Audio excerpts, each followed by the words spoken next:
The moment my sister called me another man's mistake in front of everyone, the room stopped breathing. And so did I. My name is Natalie Kincaid, and that was the night my entire life cracked open. It was supposed to be my birthday, a quiet dinner, a fragile truce between relatives who barely tolerated each other. Instead, she stood up with a wide grin, lifted a small wrapped box, and said, loud enough for every guest to hear, "Since we never really knew whose you were, I got you this." The laughter that followed felt distant and warped, like I was underwater. I didn't laugh, I didn't cry. I just stared at the box in my hands, already knowing this joke was about to become a weapon. Growing up, I always felt like the extra piece that didn't quite fit. Different hair, different eyes, different silence at the dinner table. My sister, Brielle, had always weaponized that difference. She was loud, adored, protected. I was tolerated. On my birthday, in front of friends, coworkers, and distant relatives, she decided to turn a lifelong suspicion into entertainment. My parents froze. My mother's face went pale. My father wouldn't meet my eyes. And in that moment, I understood something terrifying. This wasn't just a cruel joke. It was a confession wrapped in laughter. My hands shook as I opened the box. Inside was a sleek, sealed DNA kit, still plastic wrapped. "Do it," Brielle said, smiling sweetly, "unless you're scared of what it might say." The room murmured. Someone coughed. Someone laughed nervously. Every instinct in me screamed to throw it back at her. Instead, I stood up, quietly, and said, "If you wanted to humiliate me, congratulations." Then I added the words that changed everything. "But now, I'm going to finish what you started." The air turned electric. She blinked. For the first time, uncertainty flickered across her face. 2 days later, I mailed the test.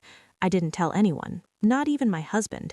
I needed the truth alone before the world tried to shape it for me. For 2 weeks, I barely slept. Every childhood memory replayed itself differently. Every whispered argument I wasn't meant to hear.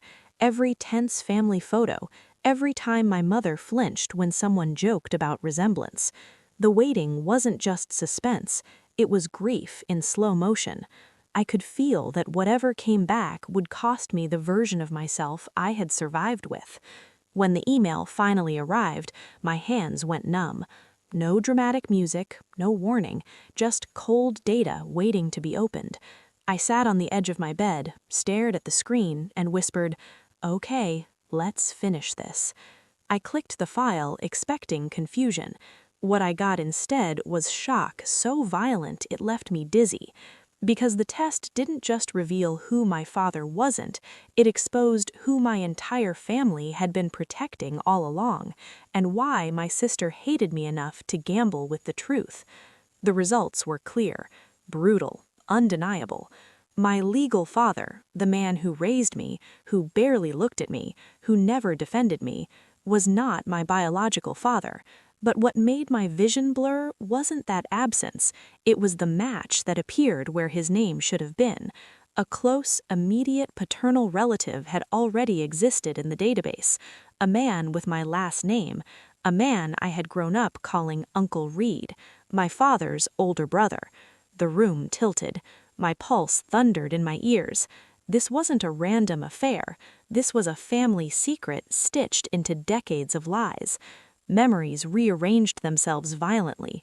Uncle Reed's lingering warmth, his quiet gifts, my mother's nervous tension whenever he visited, the way my father avoided being alone with him. This wasn't betrayal layered over years. This was architecture, carefully built silence. I didn't cry. I didn't scream. I took screenshots. I downloaded everything. Then I sat there in the dark and realized something that felt colder than grief. My sister hadn't given me that DNA test as a joke. She already knew, and she still chose to humiliate me with it. I called my mother first, not to accuse, just to ask one question. "Did you ever plan on telling me?" Silence swallowed the line. Then a quiet sob. And then the truth spilled out in fragments. An old mistake, a fracture in her marriage, a desperate decision to let another man raise a child that wasn't his. She said it like a tragedy. I heard it like a strategy. When I asked if my sister knew, my mother whispered, yes. That was the moment my hurt hardened into something sharper and far more dangerous. I didn't confront Brielle, not yet. I watched her, online, in the family group chat, in the way she suddenly went quiet after my birthday. The joke had landed, but not the way she expected. She had wanted humiliation. She had never anticipated exposure. I started to understand something ugly and enlightening. My sister hadn't resented me for being different. She resented me for being proof. Proof that her perfect family narrative had been built on rot. Then the second betrayal surfaced, quietly, surgically. My husband's cousin, who worked in estate law, reached out after seeing the DNA update notification linked to a family trust, and that's when I learned the final layer of this joke. My legal father had quietly disinherited me years ago, the moment my sister found out. The DNA test wasn't just meant to shame me, it was meant to confirm I was already erased. And suddenly, the birthday joke felt less like cruelty and more like a victory lap. I didn't confront anyone right away. I didn't storm into my parents' house or drag Brielle into a screaming match. I did something far more dangerous. I waited. I gathered documents, legal records, old emails, family trust filings, property deeds, and archived court notices tied to my father's estate. Night after night, while the rest of my family slept comfortably in their lies, I learned how quietly and efficiently I had been removed from my own bloodline on paper. No announcement, no warning, just a silent erasure signed years ago, right after Brielle discovered the truth about my real father. The deeper I dug, the uglier it got. My uncle, my biological father, had been the primary financial backbone of the family business for decades. The construction company, the lake properties, the investment accounts. My legal father's authority was a title. Reed's money was the engine. And according to the trust documents, his equity was protected in ways no one else's was, including Brielle's, including my mother's. And most importantly, his biological heirs were legally prioritized. My breath caught when I understood what that actually meant for me. For the first time in my life, my blood became leverage, and suddenly everything made sense. Why my sister bullied me instead of ignoring me, why my father kept emotional distance, why my mother lived in constant quiet anxiety. They weren't just hiding shame, they were protecting control. And Brielle's DNA joke wasn't an accident, it was a gambit. She expected the results to confirm I wasn't her father's child, and that I had no legal right to anything. What she didn't anticipate was that I was someone else's daughter instead. I hired an attorney under a confidentiality agreement so strict it felt like espionage. When he reviewed the DNA, the trust structure, and Reed's financial assets, his expression changed. Slowly, carefully. "Natalie," he said, "they didn't just disinherit you, they miscalculated you." For the first time since my birthday, my chest felt steady, calm, focused. The kind of calm that comes before something irreversible. Because now I knew the truth. My existence didn't threaten my family emotionally, it threatened them financially. The revenge plan didn't begin with confrontation, it began with paperwork, quiet filings, identity verification, asset tracing. I let them believe I was still shattered, still ashamed, still silent.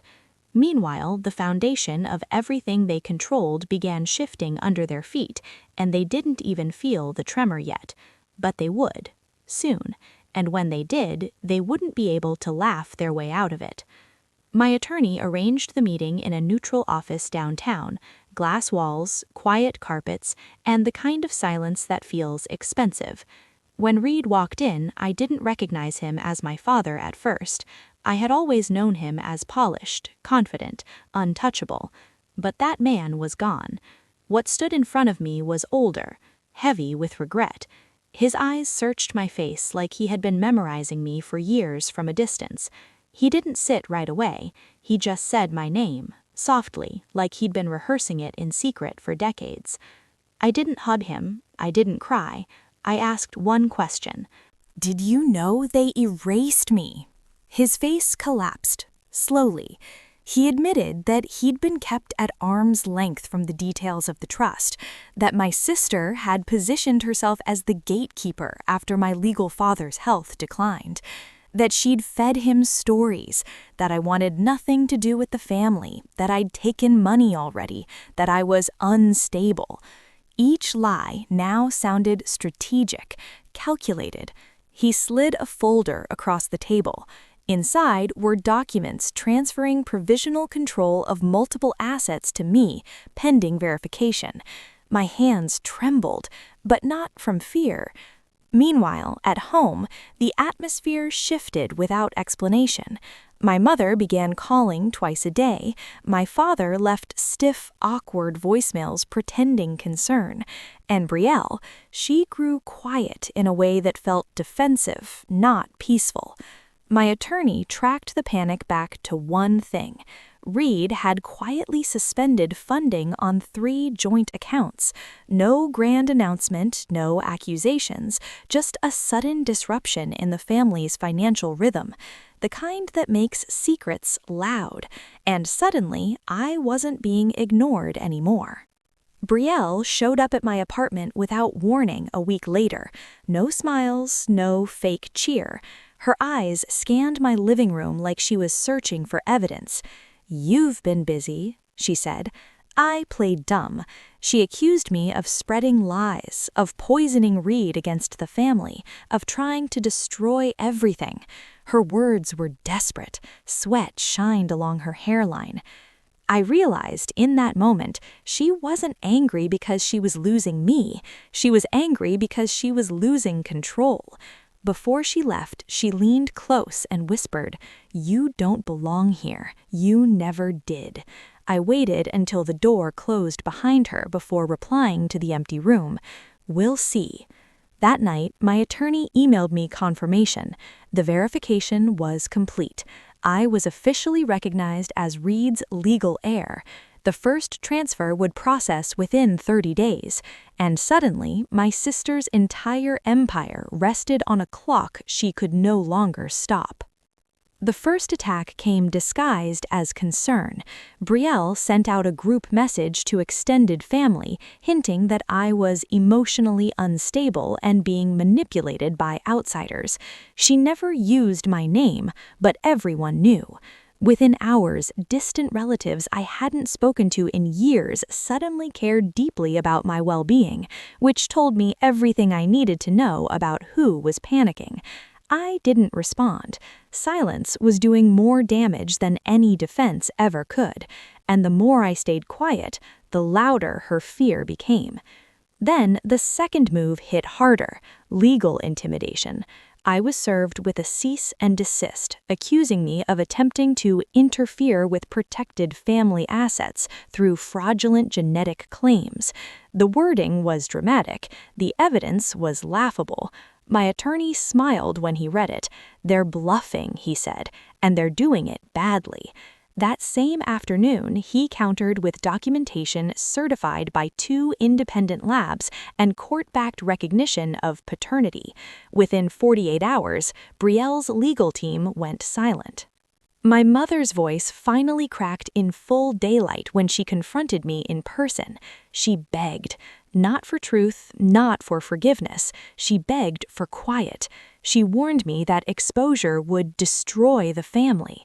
I told her the family had destroyed itself a long time ago without waiting for my permission. Her face folded inward, like she finally saw how small her influence had become. I didn't feel triumph, I felt clarity, and clarity is far colder. Then the media leak happened, not from me, but from the shifting assets. Business reporters began tracing the sudden movement of control connected to Reed's portfolio. Questions surfaced, names surfaced. My name surfaced. Brielle tried to spin it as betrayal. Reed confirmed it as truth. And overnight, the lie my family had maintained for decades cracked open in public view.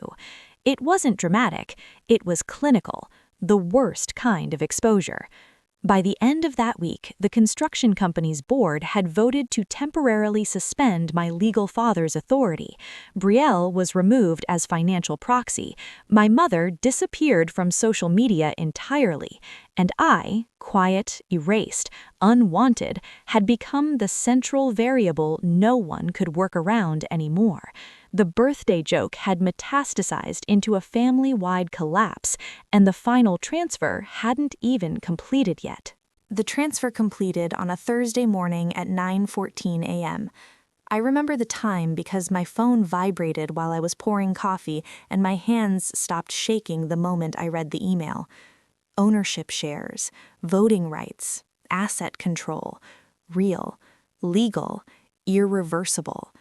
By noon, the board confirmed my position. By evening, my legal father officially stepped down for health reasons. No speeches, no celebration, just a quiet evacuation from power that he had always believed was permanent. For the first time in my life, the silence belonged to me. Brielle didn't accept it with grace. She tried one last maneuver, an emergency injunction filed under inheritance interference. It collapsed within hours. Then she tried emotional warfare. She left me 12 voicemails in one night. Rage, pleading, bargaining, threats, apologies, all in rotation. When that didn't work, she showed up where she thought I'd feel weak, our childhood home, only to find it already listed for sale under Reed's authority. The look on her face, according to my aunt, was the moment she understood the game had completely reset. My mother reached out one final time, not to fight, not to beg, just to ask, quietly, was any of this necessary? I told her the truth I had swallowed my entire life. You don't get to call consequences unnecessary just because you survived the lie longer than I did. She didn't respond, and for the first time I didn't chase her silence. I let it be what it had always been, her choice. Months later, the scandal faded from public headlines, but not from the family. Gatherings stopped, alliances dissolved. Brielle moved out of state quietly. My legal father sold what little remained in his name and vanished into medical anonymity. Reed and I rebuilt slowly, not as a fairy tale, but as two adults trying to stand correctly in a truth that arrived late and heavy. And for once, I wasn't the mistake anymore. I was the unresolved line that finally closed the story. On my next birthday, I received a small envelope with no return address. Inside was a single, unsigned note in familiar handwriting. I shouldn't have tested you. I smiled, not because it was an apology, but because it was an admission. The joke she used to erase me became the evidence that restored me, and somewhere in that quiet irony, I realized the last thing my sister ever gave me was exactly what she was trying to take. They always said I didn't belong to the family. They were right, because I built something they could never take from me.